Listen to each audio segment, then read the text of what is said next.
कर्नाटक विधानसभा चुनाव में कांग्रेस बीजेपी की सरकार को हराकर बड़ी जीत दर्ज की है। कांग्रेस का अप्रत्याशित जीत के साथ 135 विधायक चुनकर आए हैं। इस जीत के लिए कोई श्रेय डीके शिव कुमार को दे रहा है, कोई प्रियंका गांधी को, कोई इसे सिद्धार्थ मैया की जीत बता रहा है। लेकिन कांग्रेस पार्टी ने जीत का श्रेय सुनील कानूगोलू को दिया है। जी हाँ, इसका नाम आपने शायद ही कहीं सुना हो, क्योंकि ये तो पर्दे के पीछे रहकर काम करते हैं। यहाँ तक कि इसकी फोटो भी किसी के लिए ढूंढना आसान नहीं है। कौन है ये सुनील कानूगोलू, क्या करते हैं, कांग्रेस को कहां से मिले, ये तमाम सवाल आपके मन में होंगे। तो आइए आपको बताते हैं सुनील कानूगोलू की पूरी कहानी। साल 2014 में जब पीएम मोदी ने चुनाव जीता तो चुनाव मैनेजमेंट के मास्टर रहे प्रशांत किशोर की खूब चर्चा हुई। लेकिन अब प्रशांत कुमार खुद नेता बन गए हैं। इन्हीं की टीम का कभी हिस्सा रहे सुनील कानूगोलू आज स्टार बन गए हैं, क्योंकि इन्हीं के चक्रव्यूह में फंसकर सत्ताधारी बीजेपी 65 सीटों पर सिमट गई। अब 2024 में होने वाले लोकसभा चुनाव से पहले कांग्रेस इसे बड़ी जीत की तरह देख रही है। चुनावी रणनीतिकार सुनील कानूगोलू को कांग्रेस का प्रशांत किशोर भी कहा जाता है। साल 2022 में प्रशांत किशोर 2024 लोकसभा चुनाव के लिए कांग्रेस की चुनावी रणनीति तैयार करेंगे, इस बात की चर्चा थी। तब प्रशांत किशोर ने राहुल गांधी और प्रियंका गांधी से मुलाकात भी की थी। उन्होंने सोनिया गांधी के सामने एक प्रेजेंटेशन दिया था, लेकिन इन सब के बावजूद बात नहीं बनी थी। कहा जाता है कि किशोर को कांग्रेस में शामिल होने के लिए कहा गया था, लेकिन वे नहीं माने थे। इधर सुनील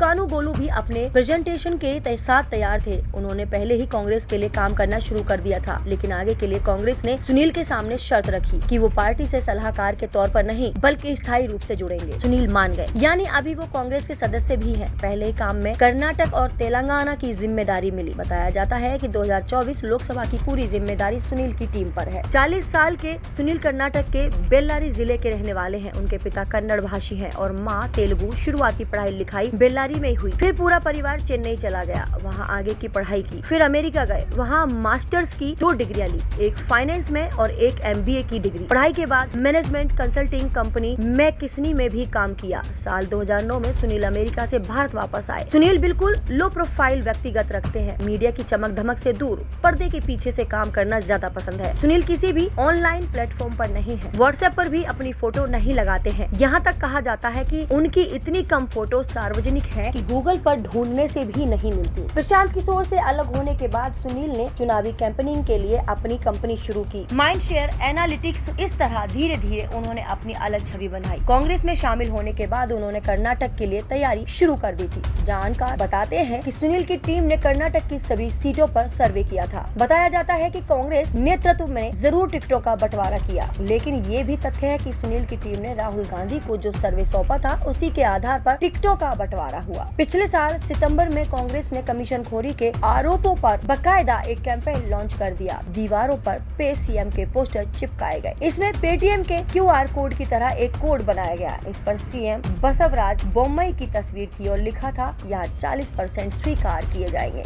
यहाँ तक कि कांग्रेस ने 40% सरकार नाम की एक वेबसाइट लॉन्च कर दी। पूरे चुनाव के दौरान 40% एक कीवर्ड बना रहा। इस मुद्दे को विपक्ष ने लपक लिया। कांग्रेस ने बीजेपी सरकार को 40% वाली सरकार का तमगा दे दिया। इसी तरह नंदनी और अमूल के बीच हुए विवाद को कन्नड़ अस्मिता से जोड़ना उन्हीं की रणनीति का हिस्सा था। ब्यूरो रिपोर्ट कालखंड।